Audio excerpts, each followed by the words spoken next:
Chapter 29. We almost become a Norwegian tourist attraction.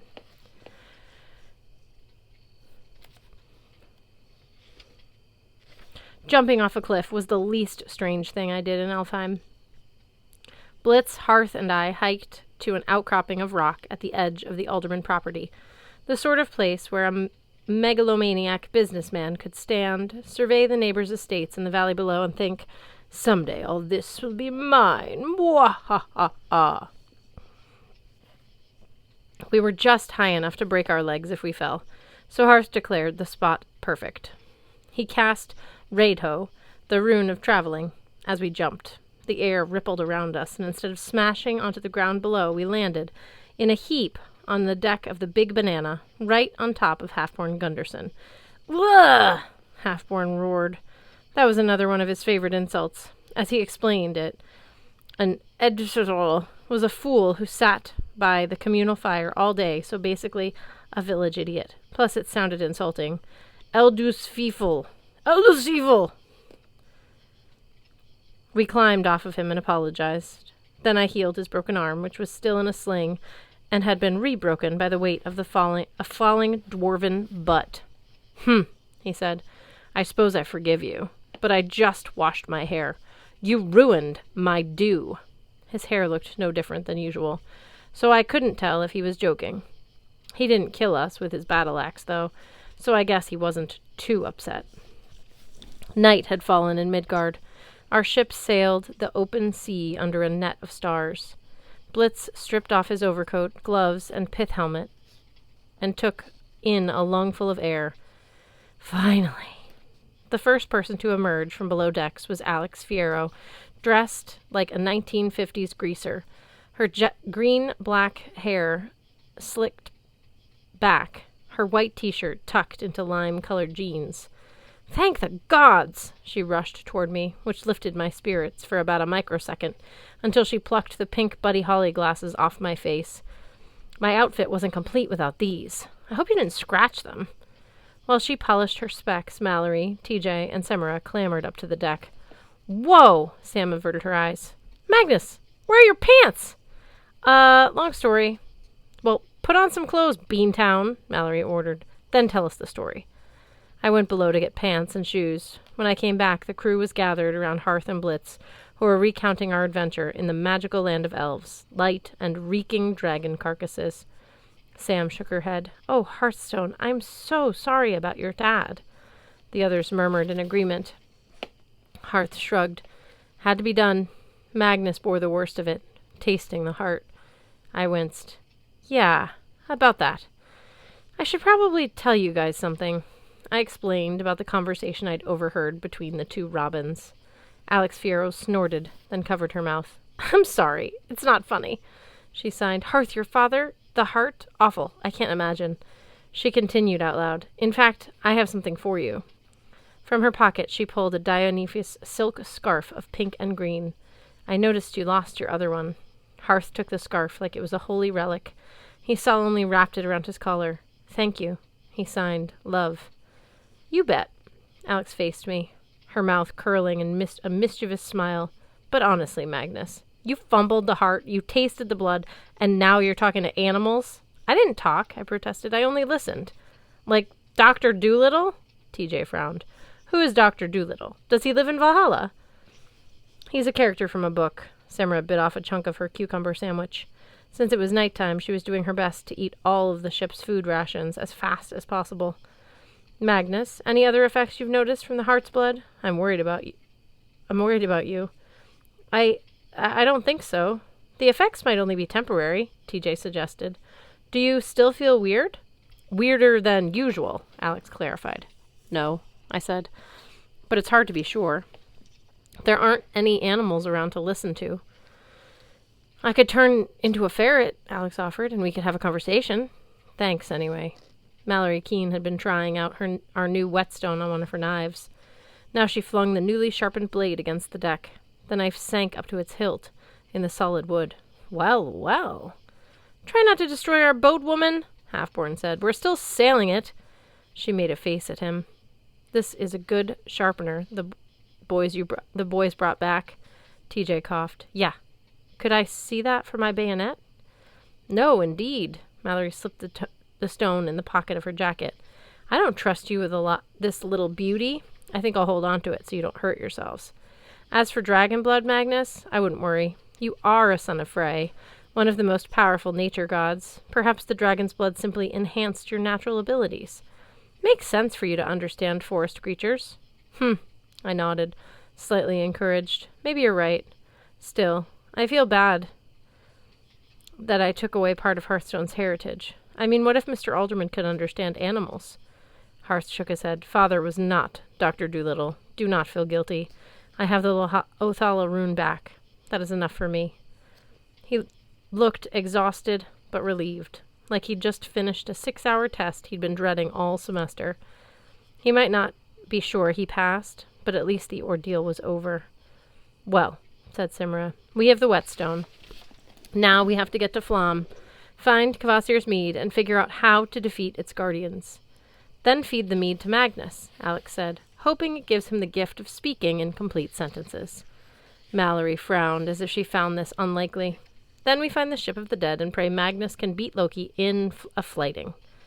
Then somehow recapture the Mindfurter, Halfborn said, stop Naglfar from launching, and prevent Ragnarok. Assuming, of course, that we're not too late already.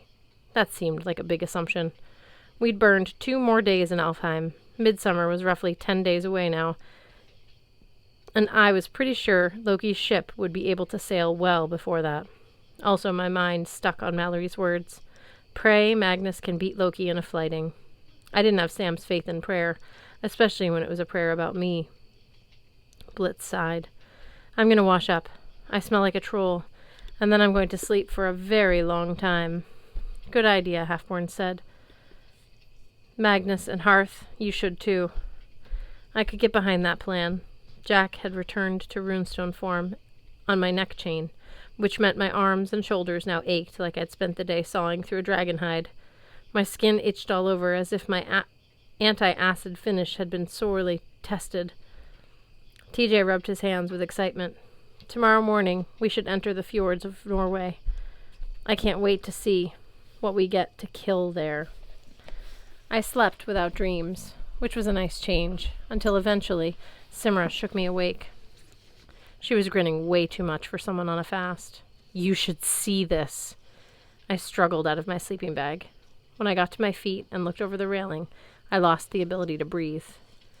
On either side of the ship, so close I could almost touch them, sheer cliffs rose out of the water, 1,000-foot-high walls of rock, marbled with waterfalls. White rivulets of snowmelt coursed down the ridges, bursting into mist that fractured into the sunlight into rainbows. The sky had been reduced to a jagged ravine of deep blue directly above. Around the hull, the water was so green it might have been algae puree. In the shadow of those cliffs, I felt so small I could only think of one place we might be. Jotunheim? TJ laughed. No, it's just Norway. Pretty, huh? Pretty didn't do it justice. I felt like we'd sailed into a world meant for much larger beings. A place where gods and monsters roamed freely. Of course I knew gods and monsters roam freely all over Midgard.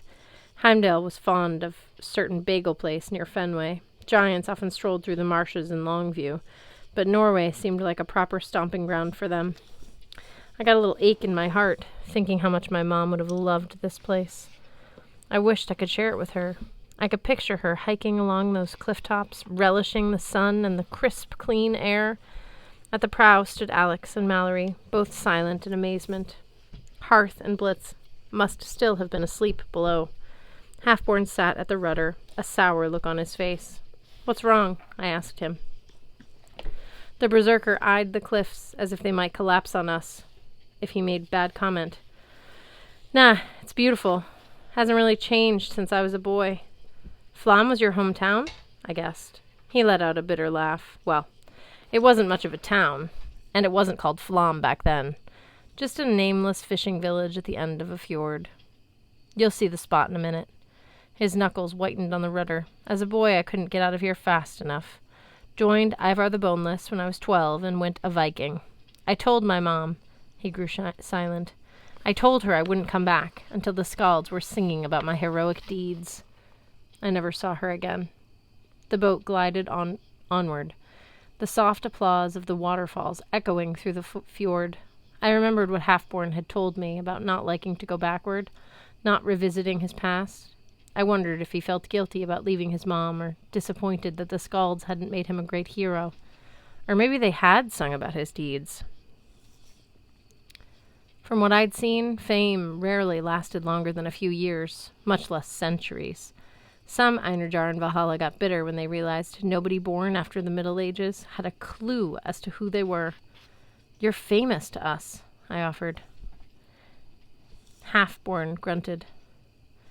"I could ask to write a song about you." "Gods forbid." His brow remained furrowed, but his mustache quirked, like he was trying not to smile.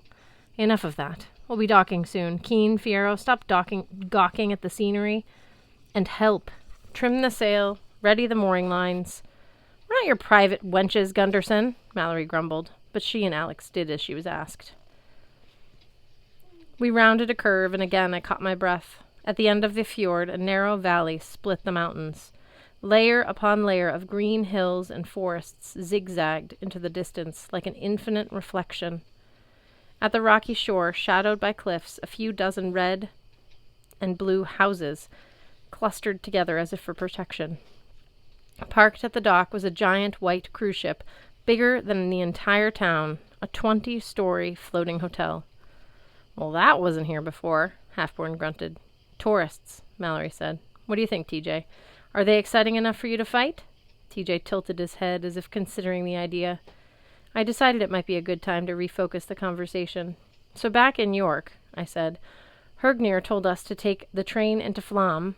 Then we'd find what we were looking for. Anybody see a train?" TJ frowned. How could anybody lay tracks across a train like that? It did seem improbable.